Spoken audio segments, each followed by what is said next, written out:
আমার অ্যাকচুয়ালি স্কিনে অ্যালার্জির প্রবলেম আছে মোটামুটি 3 বছর আগে, হ্যাঁ 3 বছর হলো। আমার এই পুরো মুখের অবস্থা এমন হয়েছিল হঠাৎ করেই এমন হয়েছিল, দেখে মনে হচ্ছিল না যে আমার মুখটা মানে পরিষ্কার হবে।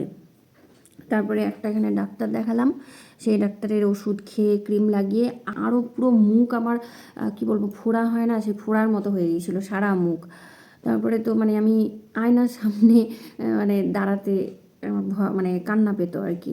তারপরে একটা ব্যাঙ্গালোর থেকে ডাক্তার আসে, ডক্টর অরুণ কুমার, ওনাকে দেখানোর পরে আমার মোটামুটি এই পর্যায়ে এসেছে মুখটা। কিন্তু বিষয়টা হলো আমি কিচ্ছু দিতে পারি না, কিচ্ছু ইউজ করতে পারি না। ডাক্তার শুধু আমাকে একটা ময়েশ্চারাইজার দিয়েছেন, তো সেটাই দিই। এবার ময়েশ্চারাইজার আর কত দিব, 2বার দিব, দিনে সকালে স্নান করে একবার, আবার হয়তো রাত্রিবেলা একবার। তারপরে দিনে দিলাম সকালে একবার, তারপরে রান্নাবান্না করা হলো, সব করা হলো, মুখটা ধুলাম, আবার মুখটা মনে হয় কি, মুখটা না কি বলবো মানে চরচর করতে থাকে, টানতে থাকে মুখ। মানে স্কিনটা এতটাই রুক্ষ হয়ে গেছে এখন, মানে কিছুই দিতে পারি না।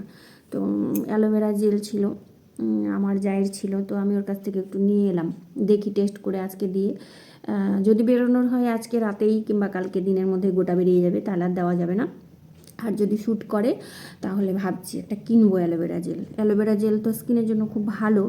তো রও আছে বাড়িতে, কিন্তু যা বললো রটা না দিতে, রটা সবার শ্যুট করানো, তো ওই জন্য আর কি। কী অবস্থা, কিচ্ছু দিতে পারি না আমি মুখের মধ্যে, জানি না কি হবে, দিয়ে দেখি।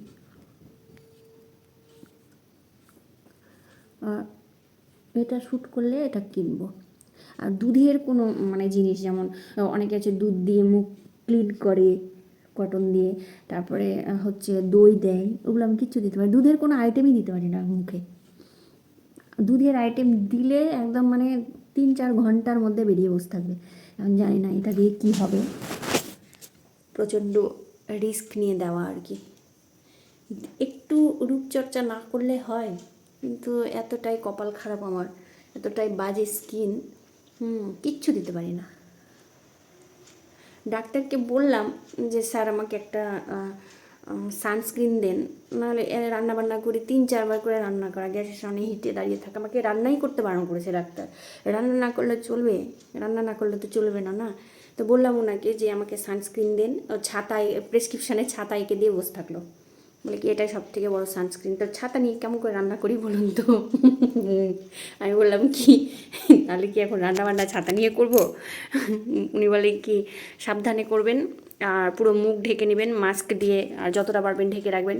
এই যে সামনে গরম আসছে, এই গরমে কি মুখ ঢেকে রান্না করা যায়? শীতকালে তাও হয়, শীতকালে আর এমনিতেও শীতকালে অত হিট লাগে না রান্নার গ্যাসের থেকে, আগুনের আর কি। গরমে কি এই সমস্ত কিছুগুলো ঢেকে ঢেকে পারা যায়? এমনিতেই তো গায়ের মধ্যে নেতা নেতা তেনা তেনা যা থাকে সেগুলো পরে বসে থাকি, তো আর তারপরে আবার মুখ ঢেকে থাকবো কেমন করে? এই হচ্ছে মানে চরম একটা সমস্যায় পড়েছি আমি।